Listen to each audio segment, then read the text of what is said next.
I figured there would be some interest in this TV, but I had no idea it would be so high. Y'all really showed up in the comments. Welcome back, everyone. I'm Caleb Dennison, and sure, I figured there'd be some interest in the Sony X900H, but not this much. And certainly not that you also wanted me to compare it to the Samsung Q90T, which is like $1,000 more. Normally, we wouldn't do that. I was planning on it anyway. You asked for it. I'm glad we're on the same page. This TV is fairly remarkable. I think you're going to like what I have to say. Before I get into picture quality, which is really what this review is all about, I do want to point out that we did an unboxing and basic setup video. The TV is attractive enough, not particularly thin. Not sure about these legs, they're a little on the thin side too. Android TV experience is about the same as I experienced on the A8H OLED.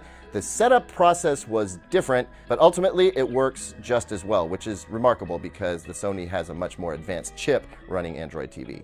Let's start with black levels, and I gotta be honest with you, I was not expecting them to be this good, but they are pretty stinking fantastic, as you can see here.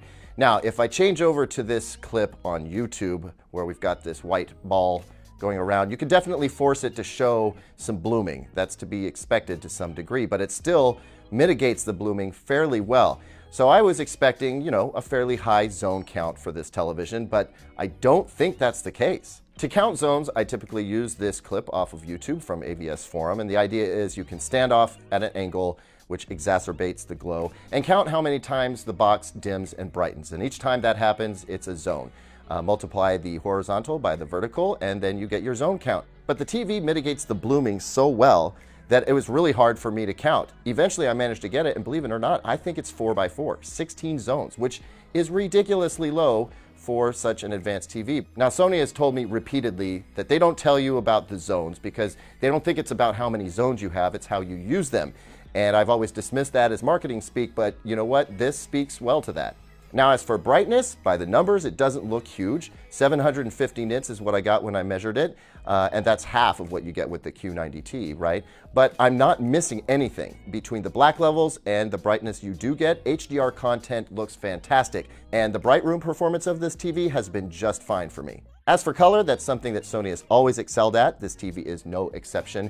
I measured this TV using SpectraCal software from Portrait Display along with a SpectraCal C6 meter, and out of the box in the custom picture preset mode, I have never seen a TV be so accurate right out of the box. I was able to make a few tweaks and get it a little bit closer to reference standard, but honestly, most people are not going to need to touch it. Just pick custom and go. You want it a little bit brighter? Go ahead and juice that up. That's fine. But overall, the performance is excellent, and that's an SDR. In HDR, same story. It overshoots just a little bit, errs on the side of brightness a little bit, but again, really, really solid color accuracy.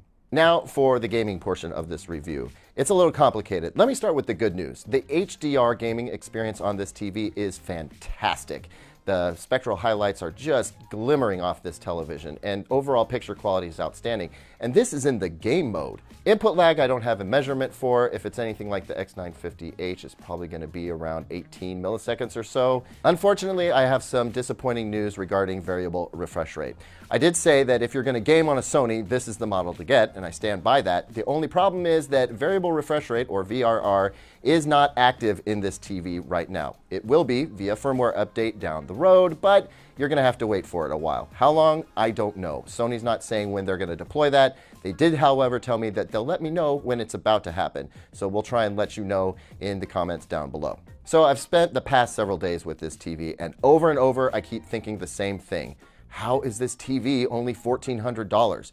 It looks way better than that. It's competing with TVs that cost maybe $1,000 more, no doubt. So value, absolutely. I think Sony's really set the tone here, and I'm looking forward to seeing what can possibly compete with this TV this year.